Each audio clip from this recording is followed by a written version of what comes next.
I am Nick Shell, a certified Enneagram coach. I'm going to be talking about some things I've learned from this book right here, The Honest Enneagram by Sarah Jane Case. If you want to check this book out, there's a link right there. It takes you to Amazon.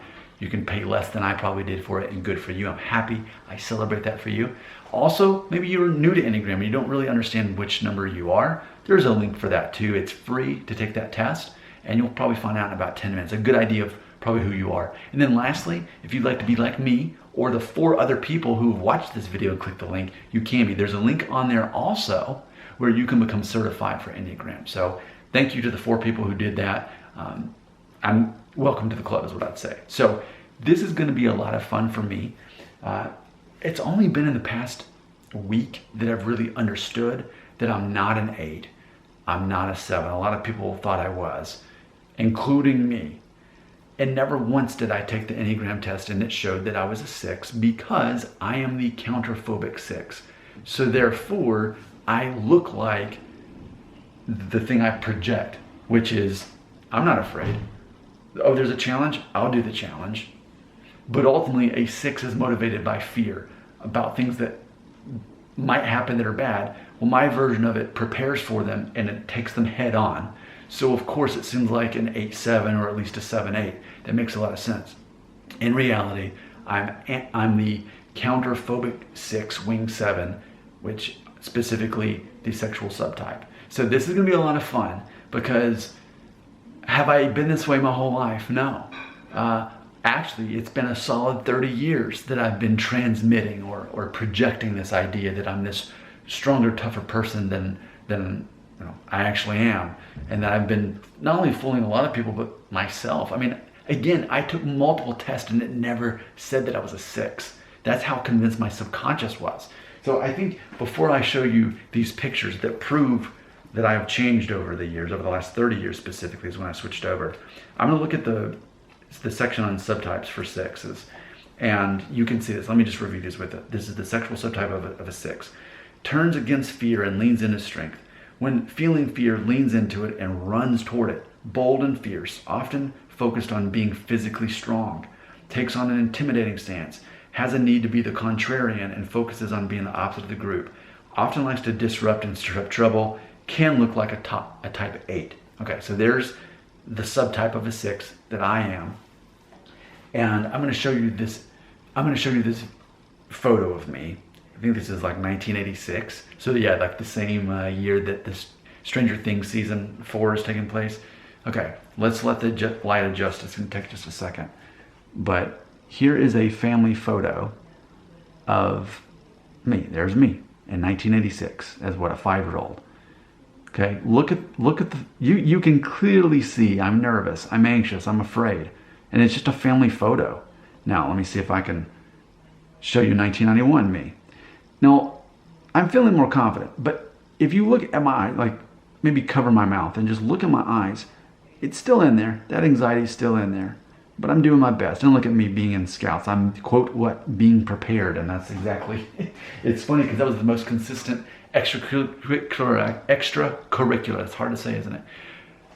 Being in Scouts was the most consistent extracurricular activity I did in elementary school. I did it for like 4 or 5 years.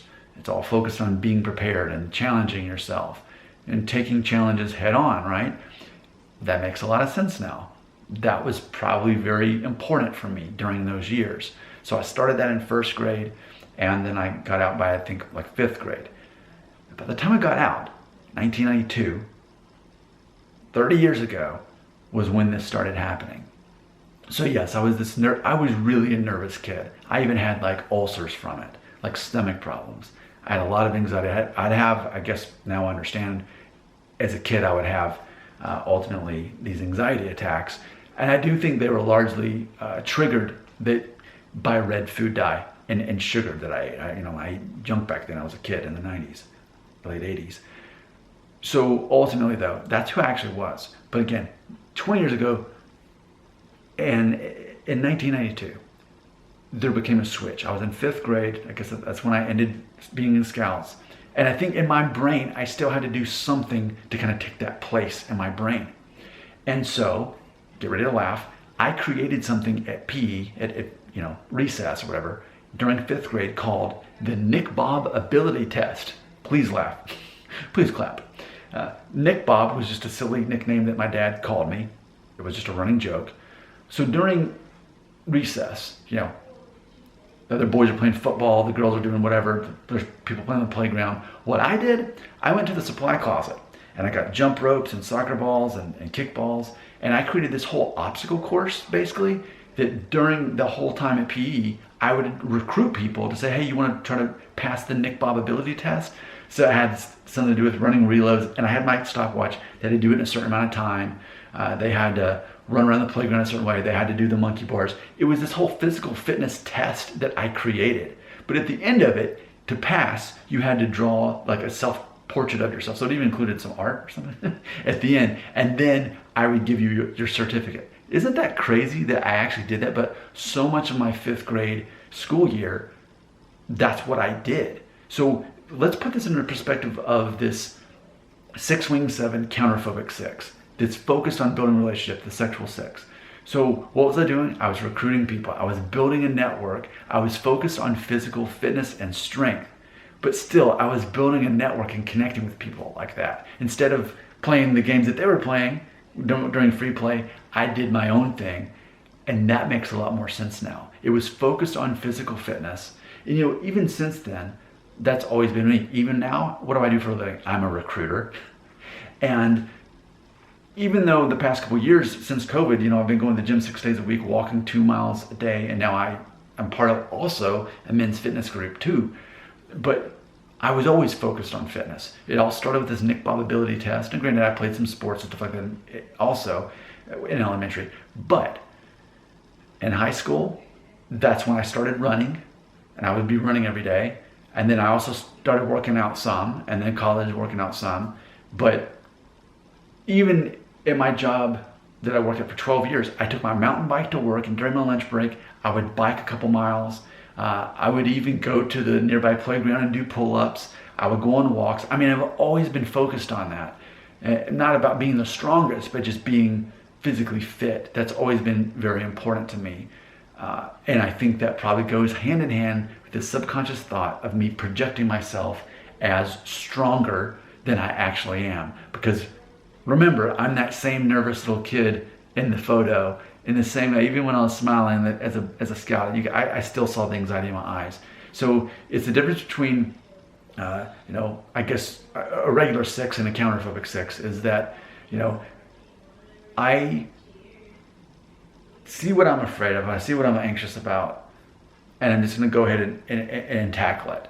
And especially if I create this idea of I'm recruiting other people to me, and I actually provide some sort of service to help them join my network, and really that's what I'm doing. It's a mutual sort of thing. And again, think about any movie with Robert De Niro. I just feel like he's the stereotypical, ideal Enneagram 6 counterphobic. I'm thinking about The Good Shepherd. There's specifically a part in the movie where he talks about that. We're building this people that we can trust. And then Circle of Trust and Meet the Parents.